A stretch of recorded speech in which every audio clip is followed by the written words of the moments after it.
Bueno, aquí continuamos en esta tercera y última charla de las Urban Talks número 5, en la edición número 5 que hemos llamado Postespacios. Venimos de algo muy etéreo, muy abstracto, como eran los NFTs, la Web3 y la posición del arte dentro de este nuevo ecosistema, de este, digámoslo, espacio, sobre todo digital y muchas veces por ahora mental. Hemos analizado cómo es editar una revista editorialmente muy bien llevada y sobre todo muy artesanal en cuanto a los procesos hoy en día, en cuanto al torpedeo digital que vivimos constantemente, en el que todos nos reflejamos y nos identificamos como canal de comunicación, con Samuel, con La Nueva Carne. Y ahora vamos a analizar un poco la figura del curator, ¿no? Del curator, además, simultáneamente siendo artista, ¿no? Que es la figura que comparten Jorge y Enrique, que los tenemos aquí. Vamos a hacer el mismo formato, vamos a dejarles presentarse con imágenes de su obra y de sus proyectos y luego ya entramos en esta figura del curator que justo Samuel, en una de las últimas preguntas de su charla y de su conversación ya lo decía, ¿no? La necesidad de la curación y de la curaduría en estos tiempos en los que tantísima información circunda a nuestro alrededor y nos impacta. Jorge, Enrique, gracias y os dejo espacio para presentaros. Bueno, soy Jorge Rodríguez Herrada y estoy haciendo el arte urbano por muchos años. Empecé en Nueva York, vine a vivir en Barcelona, me encantó la ciudad y todavía me encanta. Y bueno, viajo haciendo proyectos grandes, murales y piezas de land art y cosas así. Aquí estoy delante de un mural en Nueva York que se hizo para las Naciones Unidas para dar atención al problema de esclavitud infantil. Y aquí, esto es una imagen de proceso. Y me gusta siempre hacer algo social dentro de lo que yo pinto o si hago esculturas o cosas así. Siempre tiene como un contenido un poco más profundo. En una cosa social de hoy en día. Este es un mural en Beirut, en Líbano, y está sobre un edificio que está lleno de huecos de bala de la guerra civil. Y era hablando de que el problema que tienen muchas de esas ciudades es la cantidad de niños que no van a la escuela, ¿sabes? Entonces hay un niño jugando con un Arduino, haciendo circuitos, y hablando del posible futuro. O sea, es un poco después de esto, le cae esa bomba en el puerto que destruyó la ciudad y la verdad es que si ya estaban mal, ahora están realmente mal. Esto es un mural que hice en Madrid, en el centro con Urbanity, en la feria de arte urbano, y estaba jugando con ya este juego de líneas y cosas que hago en el land art. El land art está hecho con líneas porque como muchas veces usaba tierra y arena, necesitaba espacio para que puedan pasar máquinas. Y después empecé a llevar esto más y más y más en mis obras para unificar la estética, algo que realmente son como caminos. Y este juego de poder jugar poder agregar iconos dentro de rostros me interesó mucho. Y aquí tenemos un botón de encender que ya es parte de nuestras vidas, que está reflejado en mucho este tipo de icono. Aquí el botón de play. Sobre ladrillos ingleses que tienen 200 años hechos a mano. La textura y el material también es importante para mí en la narrativa de cada obra, hasta cuando lo hago en tierra grande o en murales. Pinturas, empiezo ya con una nueva serie, voy a tener una exposición solitaria ahora en Dallas, Texas, y estoy haciendo una gran cantidad de obra para la exposición. Y aquí jugando, esto es en Santa Coloma de Gramenet, que es uno de los lugares con más mezcla de nacionalidades. Y era jugando con eso, ¿no? Que eso ya llega a ser ahora el alma de este lugar. Aquí un mural que hice en Laon, en Francia, que también juega con esto, cómo los niños ahora ven su mundo, su vida, cómo se ven reflejados y cómo esto los va a afectar en maneras que no vamos a saber hasta que llegan a ser adultos. Entonces, este cambio tan brusco en los últimos 100 años para la humanidad causa cosas que algunas veces salen muy bien, algunas veces salen muy mal, pero nos lleva tiempo para poder saber. Jugando con el icono del hashtag que ves ahí en el ojo, de un festival que está basado en traer atención a pueblos que se están muriendo. Y el Festival de Gargar básicamente ha hecho que un pueblo que estaba realmente en la ruina llegue a tener gente que empiezan a irse a vivir ahí, en un lugar muy rural, al lado de Lérida, de Lleida, y hasta que todos los restaurantes están abriendo más lugares, se vieron un cinema, es un éxito total con el arte urbano. Jugando también con piezas viejas, es una base de una columna, grabando las cosas de ahora. El otro lado se ve la columna, pero no puse la imagen.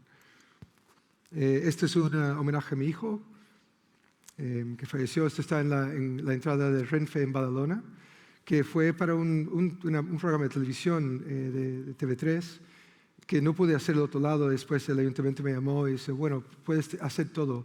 Me quitaron un árbol, había un pozo donde no podía hacer el mural para terminarlo y pude terminarlo. Es muy lindo cuando haces una obra y después vienen otros para ayudar para que lo puedas terminar mejor, y esto fue muy lindo. Esta es una pieza que hice en Washington, D.C. Ahí es donde Martin Luther King hizo su famoso Yo tengo un sueño, su charla, su discurso. Y hice una cara que era basado en 50 chicos que fotografié que eran americanos, pero venían de muchos lugares disparos. Hice como una cara promedia, que claro, salió una cara étnica. Y con el Smithsonian hice esta cara, y esta es la vista desde el Washington Monument. Aquí jugando también con ladrillos antiguos. Este es un homenaje a uno de los primeros doctores que murió con COVID en Nueva York. Y este es un vídeo de cómo el tamaño. Perdón que te interrumpa. ¿Cómo consigues dimensionar? O sea, ¿cómo es posible hacer algo tan grande desde el suelo? Este tamaño todavía se puede hacer basado en medir. Cuando son más grandes ya necesito ayuda de GPS. Increíble. Gracias. El difícil de ese proyecto es que los ojos tenían que ser tan perfectos que la mujer, su esposa, tenía que reconocerlo. Entonces eso me dio un poco más de trabajo. Y aquí empieza lo que pasa cuando ya haces obra a nivel, o sea, que viajas y todo. Empiezan a llamarte para que puedas hacer cosas y traer artistas. Y yo hice un viaje a Documenta un año, y después también otra cosa en Münster, donde hacía una cosa de esculturas, que es un pueblito pequeño. Y yo dije, bueno, podemos hacer algo similar con estos murales en Tudela de Navarra.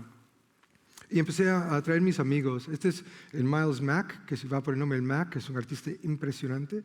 Y bueno, íbamos y comimos verdura. ¿Sabes? Es como, el lugar es muy, muy lindo, y sacamos una manera de que por mis contactos propios yo puedo dar trabajos a nivel internacional a amigos. Y eso es una cosa que sucede, como yo soy comisario, es por el azar. ¿Sabes? Es como llegó de que me vienen y me hablan, ¿quién tú crees que sería bueno para hacer este proyecto? Y enchufo amigos, gente que conozco, y hasta muchas veces gente que no conozco porque soy fan de su trabajo. El Franco Fasoli, que vino a vivir en Barcelona por un par de años. El Rubicon, que es un americano de Maine, donde hay mucha langosta, y viene para acá y empieza a pintar. Me cayó muy bien este chico, y encima pinta muy, muy bien. Y hace cosas muy lúdicas, y pega muy bien con todo. Vanessa Alice, Miss Van, que también vive en Barcelona, una francesa muy talentosa, haciendo obra por todo el mundo. Mina Hamada, una japonesa viviendo en Barcelona. Entonces, es una manera de como expandir, ¿no? Como sus territorios, y esto ayuda. Cuando empiezan sus carreras, ayuda mucho tener esto en su currículum. Mohamed Legachem, que es de Mataró, yo creo, y un pintor maravilloso. Perfecto. Maravilloso. Pues el turno de Enrique de presentar un poco su trabajo.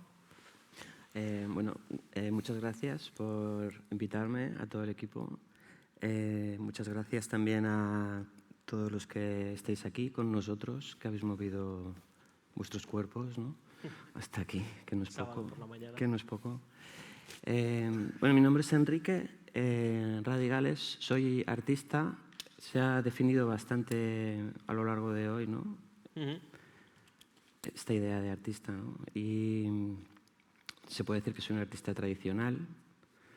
Yo creo que para entenderlo tengo dos estudios, uno limpio y otro sucio. En el limpio tengo las máquinas, el ordenador y algunas cosas de fotografía, y en el sucio tengo herramientas manuales como taladros, caladoras, etc., ¿no? Os voy a enseñar dos trabajos que tienen que ver con el comisariado, la curaduría. Yo también estoy por accidente, como Jorge, en esta vertiente, ¿no? El primero, bueno, yo creo que vais a tener algunos que coincidís conmigo generacionalmente, vais a tener algunas mordidas en esa magdalena de Proust, ¿no? Porque vamos a ir un poco al early, ¿no? Al principio. Este proyecto de 50-50 es un proyecto que se generó en los 2000, justo en la eclosión de lo que se llamó el crack de las .com y con el advenimiento de la web 2.0. Justo ahí, ¿no? Entonces, es un proyecto en el 2000 donde, junto con Pedro Soler, un activista cultural en aquel momento, luego fue director de Hangar, construimos una distribuidora de productos multimedia de autor que se llamaba 50-50. Estos productos multimedia de autor estaban guardados en formato CD-ROM. Entonces, es muy curioso porque hemos estado hablando mucho de las derivas de los formatos y por ejemplo, en el formato de NFT, ¿no? Que es un formato bastante inestable también, ¿no? A lo largo de toda la historia del arte siempre se ha cuidado mucho desde, digamos, los elementos de creación más estáticos y estables, como es el carbón, ¿no? En las primeras cuevas de Altamira, que todavía han llegado hasta nosotros, hasta los más inestables, como puede ser un CD-ROM, ¿no? Un disco de policarbonato que enseguida se puede desmagnetizar y perder la información. Esta es la página web del proyecto 50-50 en el 2000. Construimos una pasarela de pago.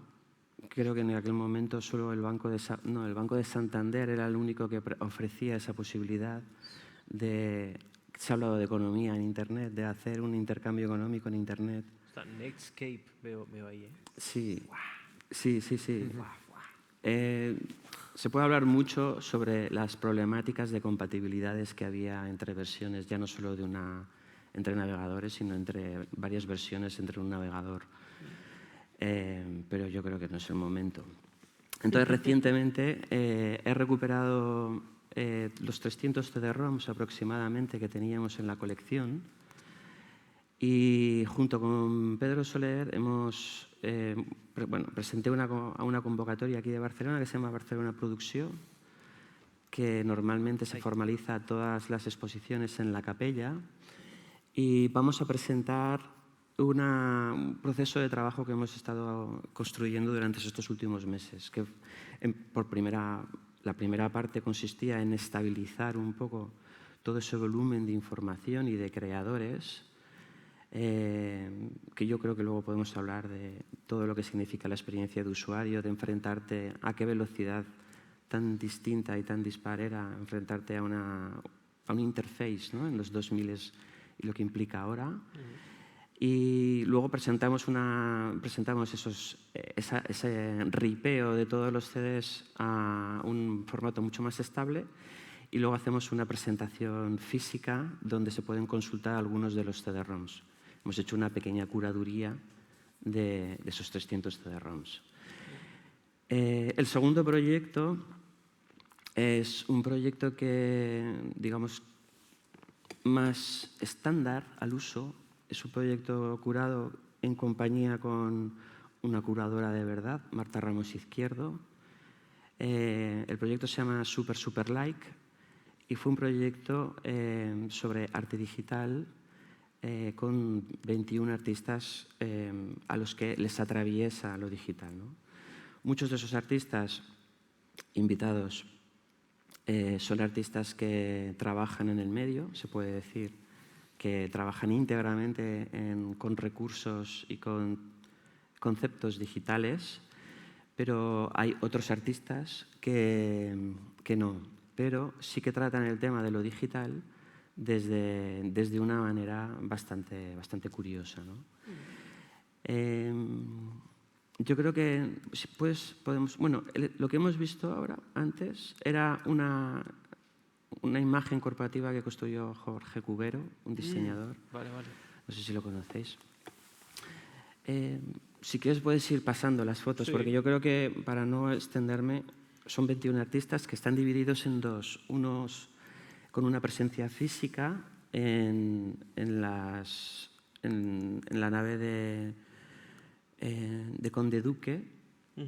Eran unas antiguas caballerizas, pero como es patrimonio... Esto es Carlos Sáez. Sí, exacto. Esta foto, por ejemplo, ahora que lo dices, es patrimonio, entonces no puedes ni apoyar ni clavar absolutamente nada en la pared. Es uno de los retos en los que te enfrentas cuando tienes que posicionar y cuidar una pieza, ¿no?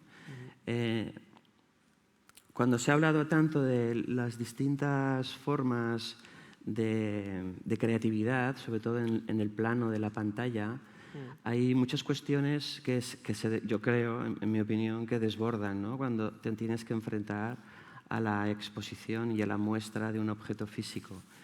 Y yo creo que la palabra curador, esa acepción tiene mucho que ver, ¿no? Porque realmente cuidas que una pieza, como la de Carlos Sáez, conviva adecuadamente con el resto de las obras.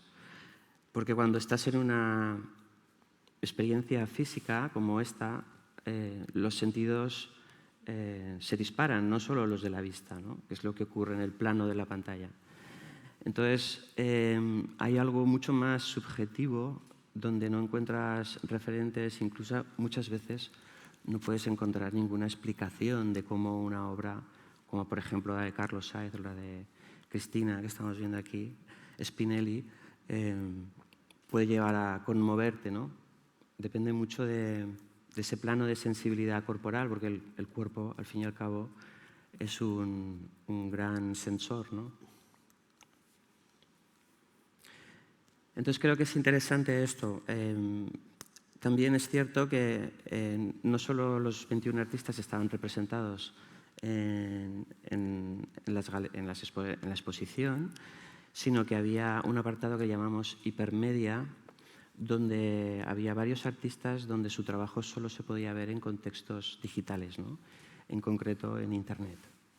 Algunos de estos artistas trabajan actualmente de una manera muy activa en la creación y mintado de NFTs.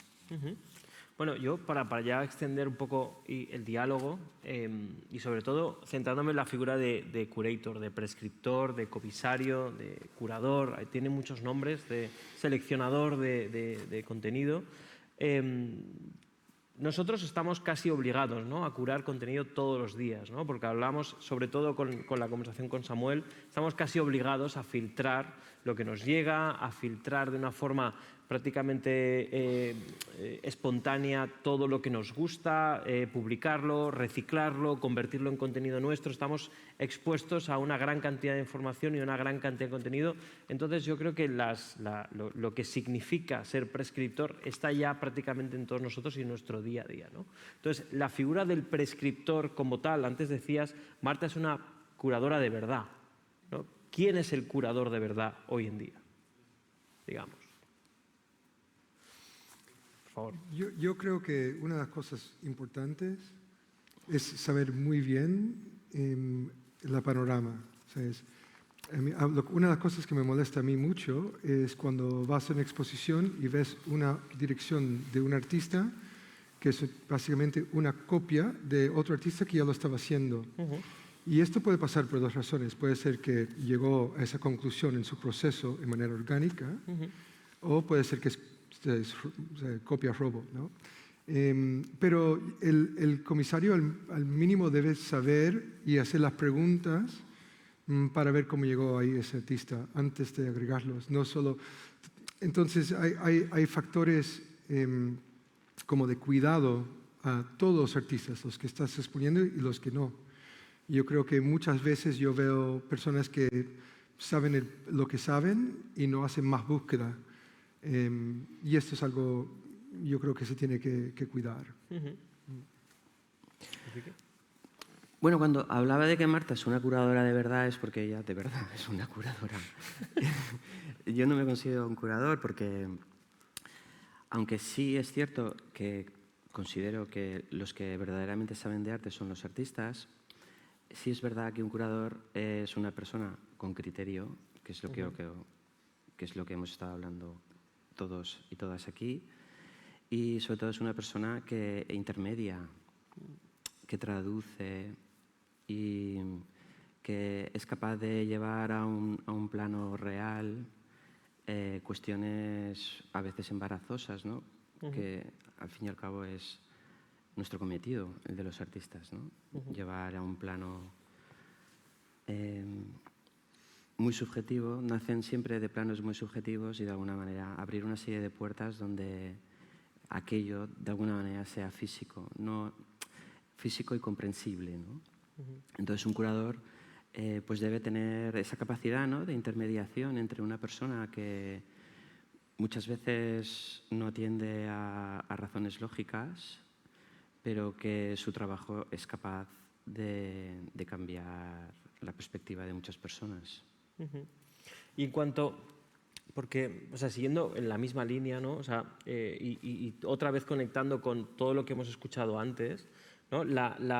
Vivimos un poco también esa homogeneidad creativa a la que nos ha llevado todo ese tipo de aversión al riesgo, de usar todos los mismos atributos, usar todas las mismas herramientas normalmente.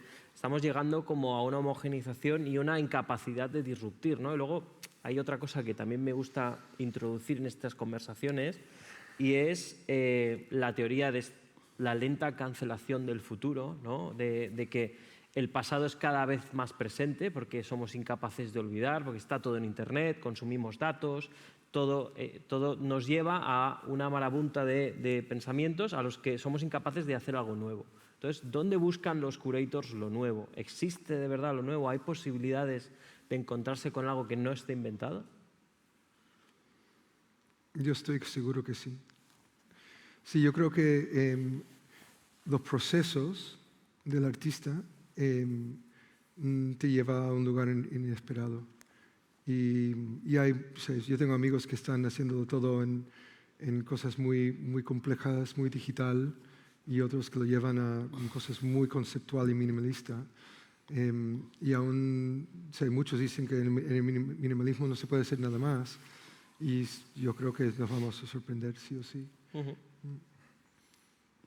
Bueno, yo creo que habéis hablado de eso vosotros, ¿no? Que muchas veces cuesta mucho encontrar contenidos. Entonces, yo creo que, no sé si se podría diferenciar entre la industria artística. Damien Hirst me parece que habéis hablado, ¿no? Que está quemando sus obras seguramente porque no las puede vender. Está haciendo obras numeradas, distintas cada una, y las que venden en NFT las quema, el físico, digamos, y vende la réplica en NFT. Claro, entonces yo pienso que muchas veces se podría diferenciar, ¿no?, entre esos ejemplos que pertenecen a la industria artística o la industria creativa y el arte. Las personas o los cuerpos sensibles que generan arte, ¿no? Y sí, es mucho más complicado encontrar el producto de esos cuerpos que generan sensibles que generan arte. Es bastante más complicado. A mí es que me da la sensación que en todas las artes, ¿no?, en general y en nuestra vida cotidiana, hay la omnipresencia esta del pasado, ¿no? O sea, es que estamos todo el rato en contacto con cosas que ya se han hecho, la sensación esta de estar repitiendo, reiterando ciertas cosas. Entonces, se me hace complejo. O sea, ahora mismo yo me pongo en la piel de ser un prescriptor artístico y a mí me costaría. O sea, a mí me costaría quizá encontrar un propósito, ¿no? Un propósito y encontrar las obras que encarnen ese propósito que estoy buscando, ¿no? O sea, ¿qué propósitos debe buscar el curator? ¿Deben ser políticos? ¿Deben ser subjetivos? Si tuviéramos que estandarizarlo, ¿qué podríamos decir? ¿No? ¿Qué tiene que buscar un curator hoy en día? Sensibilizar, despertar el pensamiento crítico, generar cuestiones políticas, dar respuestas. ¿Cuáles son los propósitos que vosotros creéis desde vuestro punto de vista en los que debería incidir un prescriptor?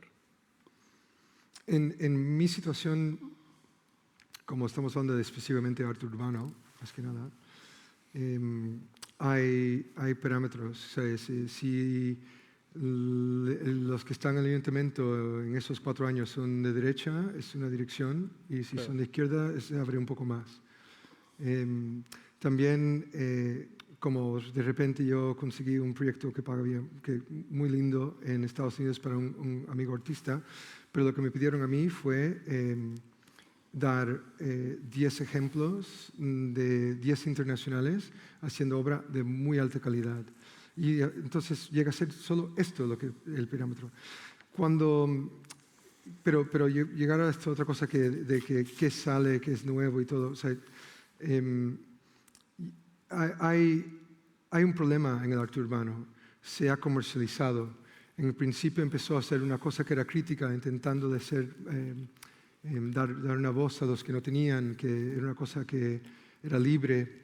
Y ahora todo llega a ser como un artista de paracaídas cae, hace su mural y después vende prints online. Entonces se ha perdido una esencia muy importante en lo que es.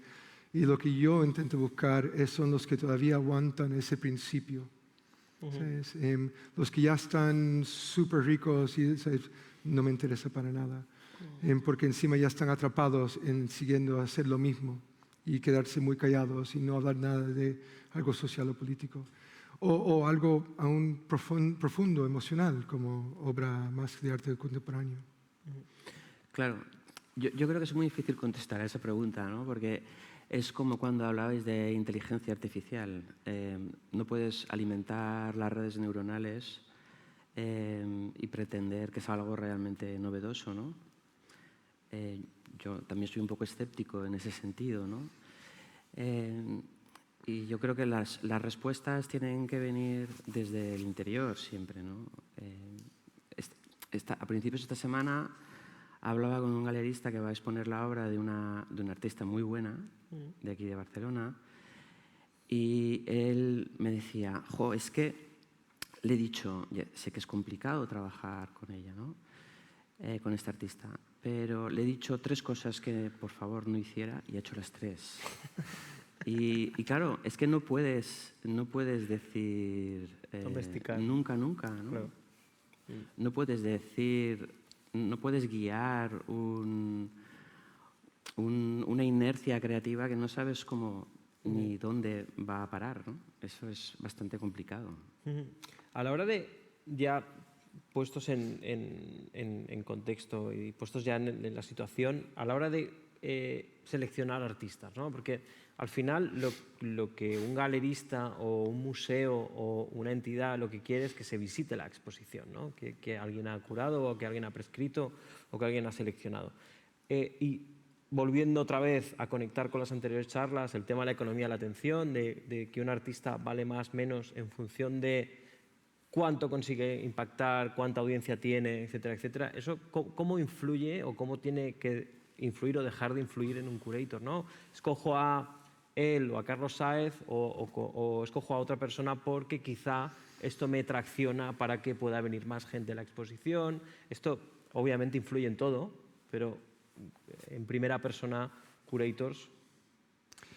Sí, si es un espacio de aire libre, es una manera u otra. ¿Sabes? Para mí en eso también influye algo muy importante, es si es difícil el artista o no. A nivel de accesibilidad. A nivel de cómo son, como de trato, o vale. si son... ¿sabes? Sí, vale. Porque lo último que yo necesito en esas situaciones es alguien que se siente que, no sé, no me gusta el hotel, no es bueno suficiente, o sea, este tipo de cosas no... Y después cuando hablas de como espacios expositivos, Si es algo como de museo, es una manera de buscar, porque ahí realmente tú traes un público diferente. Si lo estoy haciendo para una galería, ayudando a una galería para atraer artistas, ellos están más interesados en las ventas y no le importa cuánta gente viene. Entonces son como diferentes parámetros para diferentes sitios, diferentes situaciones. Bueno, yo hablo por la experiencia que tengo y yo creo que lo fundamental es qué quieres decir, ¿no?, con una exposición. A partir de ahí yo creo que puedes formar un marco teórico y hacer una búsqueda de aquellos artistas que realmente puedan complementar un poco esa idea. Muchas veces, que es una de las cosas que aprendí, se quedan muchos artistas que te gustan detrás, ¿no?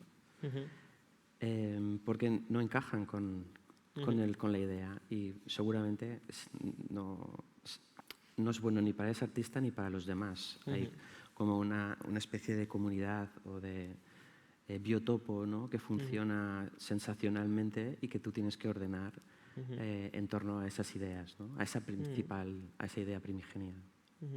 ¿Qué pensáis, ya que hemos hablado de NFTs y ya por cerrar el círculo, de posibles exposiciones virtuales en metaversos? Todo este mundo que se está empezando a abrir y que está cada vez más presente, que ya hay algunos museos, incluso aquí en Barcelona, que tienen salas de exposición de NFTs, etcétera, etcétera, ¿no? Me gustaría saber qué pensáis desde un punto de vista emocional y de un punto de vista artístico en cuanto a curators o opinión de prescriptores.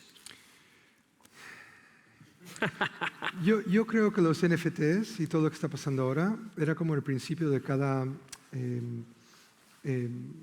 momento clave en nuestra historia tecnológica. ¿Sabes? Cuando era el principio del web, había muchos webs que le pusieron mucho dinero y todo esto, y después todo cayó como una burbuja, y después empezó a salir cosas que realmente tenían sentido. Bueno, todo el mercado hace lo mismo, ¿no? Sube, Sí. baja estrepitosamente y se estandariza. Bueno, todo el mundo ven que hay posibilidad y tiran, y después, pero las ideas todavía son muy inmaduras. Cuando llegamos a las aplicaciones, la aplicación de hacer el sonido de un pedo, el Fart App, era 99 céntimos y se vendían millones. Pero claro, desde eso a llegar a Spotify es un gran camino, ¿sabes? Y llevó su tiempo. Ahora con NFTs es lo mismo. Básicamente, Bored Apes y todo esto es lo que es. ¿Sabes? Cuando pasó lo de Luna y cayó todo, ¿sabes? Es más de lo mismo. Lo que va a venir, que no sabemos lo que es todavía, es realmente lo que me interesa. Cómo esto llega realmente a ser algo que tiene sentido, en vez de ser un cash grab, ¿sabes? Todo el mundo buscando el dinero rapidito. Yo tengo amigos que han hecho millones y tenían 4 cuentas de bancos sacando el dinero todo lo que podían, con la máxima que podían cada mes. ¿Sabes? Sabiendo que es inestable. No todo el mundo sabía que era inestable. Sabían que conozco gente que pidieron mucho dinero. Entonces, estamos en esa infancia. Claro, Jorge, yo estoy de acuerdo con Jorge, porque digamos que la tecnología es una máquina de crear cadáveres tecnológicos, ¿no? Tiene su extensión progresiva hacia arriba, nunca mira hacia atrás. Y por ese motivo muchas veces la tecnología de hoy es un fetiche o algo fuera de moda, ¿no? En 2 días. Y también aquí se ha hablado un poco de la Web3, ¿no? De cómo de repente, y también habéis hablado del early internet, ¿no?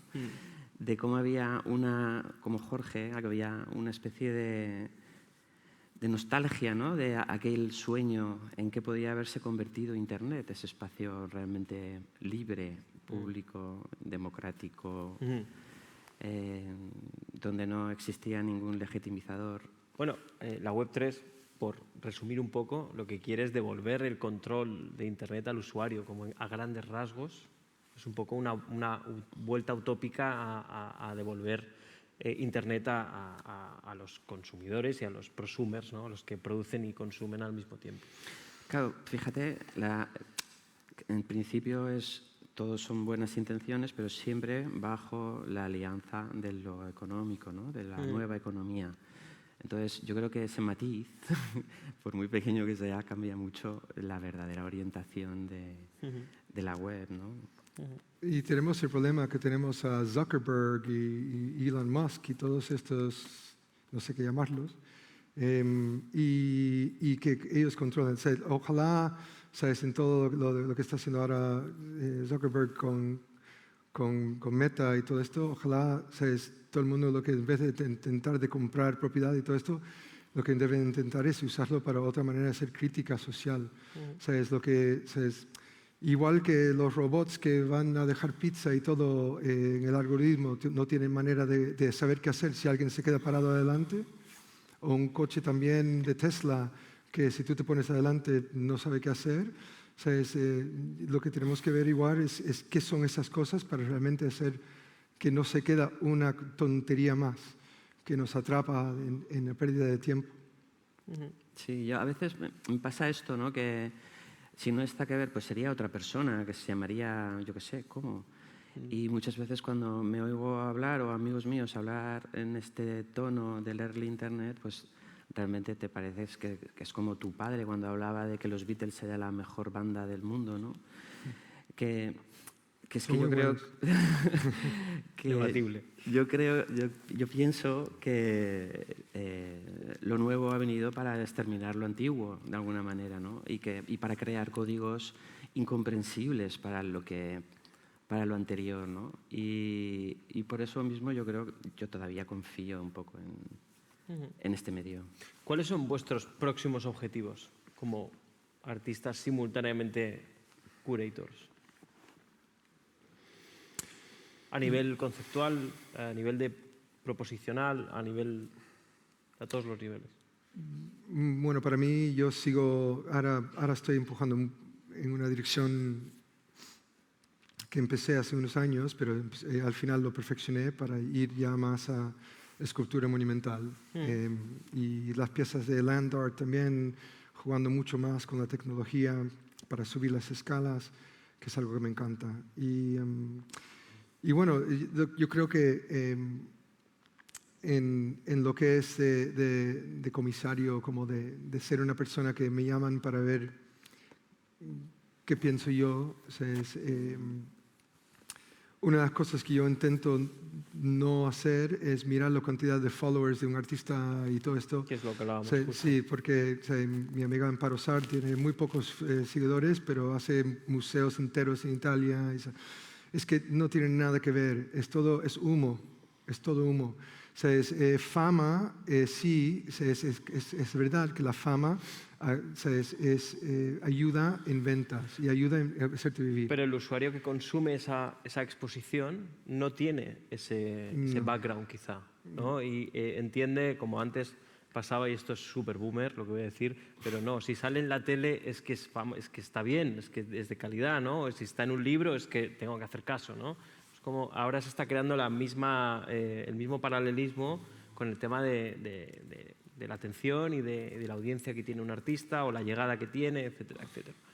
Sí, pero ojo, o sea, yo conozco personas que han puesto 1.000 euros en poder tener 100.000 seguidores. Es todo falso, ¿sabes? Y encima muchas veces no se puede notar. No, en algunos no se nota. Entonces hay de todo ahora. Y yo creo que lo importante es al final asegurar que conoces la obra, crees en la persona, tienes buen feeling en todas maneras y que tienes ganas de tomar ese riesgo de trabajar con esa persona. Próximos objetivos. En cuanto a curador, no creo que tenga próximos objetivos. Como artista tampoco lo sé, porque es muy inestable esta profesión y no sabes, hay muchos proyectos en marcha, pero nunca puedes decir cuál es la guía, ¿no? Yo siempre digo que muero todos los días en ese sentido, no suelo mirar mucho al futuro. Y como comisario digo que seguramente no entre en proyectos porque la curaduría está muy basada en el lenguaje, en una técnica que está muy alejada de la creación artística, donde el cerebro funciona de una manera con otras intuiciones, ¿no? Donde el lenguaje no marca sus normas. Última pregunta antes de que a ver si alguien tiene alguna duda. La economía creativa, que ha salido en las 3 charlas, ¿no? Esa utopía también, esa promesa de que las nuevas tecnologías, sean cuales sean, la Web3 o Patreon o quien sea, nos va a permitir autosostenernos como creativos, como artistas y como entes que crean cosas y que expresan cosas, ¿no? ¿Vosotros no creéis que va un poco en contra de la expresión artística? El estar esclavizado también a una audiencia que apasionadamente te contribuye a que sigas existiendo como artista. ¿No creéis que va un poco en contra, meterse en esa rueda de voy a moldear mi expresión artística para que tenga más apasionados a su alrededor y así pueda sostenerme como artista, ¿no? Es como esa heroicidad de sí, yo soy artista y vivo de esto, ¿no? El poder decir esto quizá es como un poco a veces condicionante. ¿Cómo lo veis? Yo creo que lo que tienes que hacer como artista, bueno, lo que yo creo que es la manera que me ha funcionado para mí, es tener un abanico. Tengo exposiciones en galería, tengo coleccionistas, o sea, es como... Diversificar. Diversificar como cualquier otra empresa. Y lo que cuesta como artista es verlo como empresa. A mí no me gusta.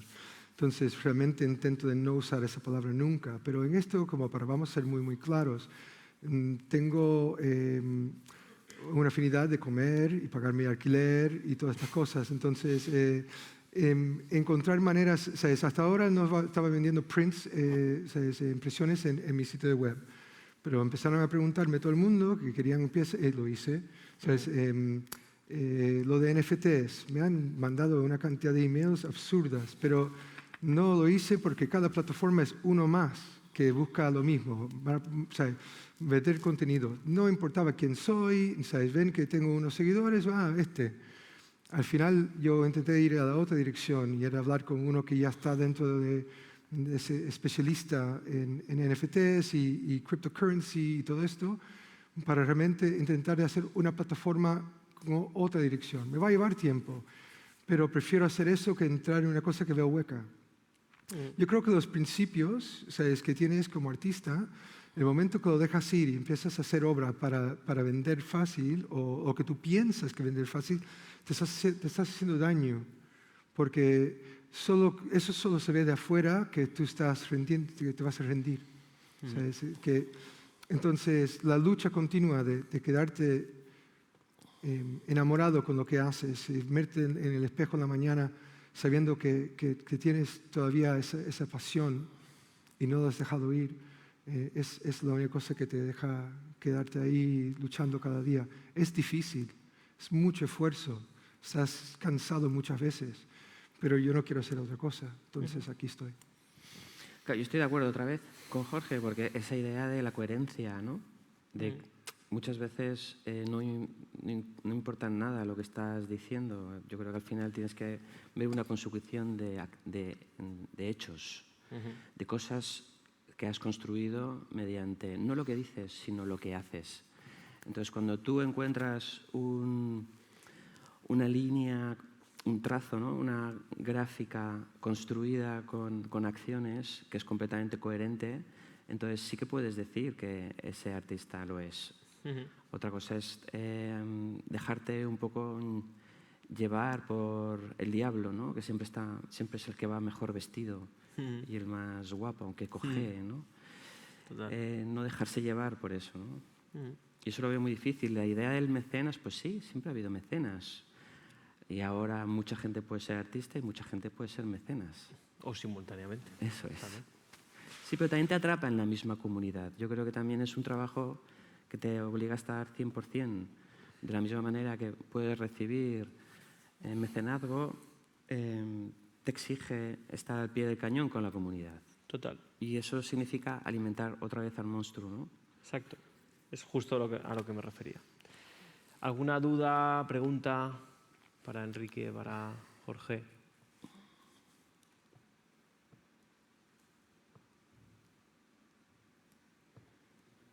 Pues nada, perfecto. Bueno, muchísimas gracias, Jorge, Gracias a ti. Enrique, por esta tercera charla. Y nada, despedir un poco, volver a dar las gracias, Poblenou Urban District, la plataforma Light in the Woods Studio y este magnífico teatro que nos ha dejado Design Hub Barcelona. Y esperamos en la 6ª edición de Urban Talks más debate y más circundar sobre el impacto del arte y la cultura en el territorio urbano, en estos espacios, lo intangible y lo intangible. Lo intangible y lo tangible. Gracias a todos.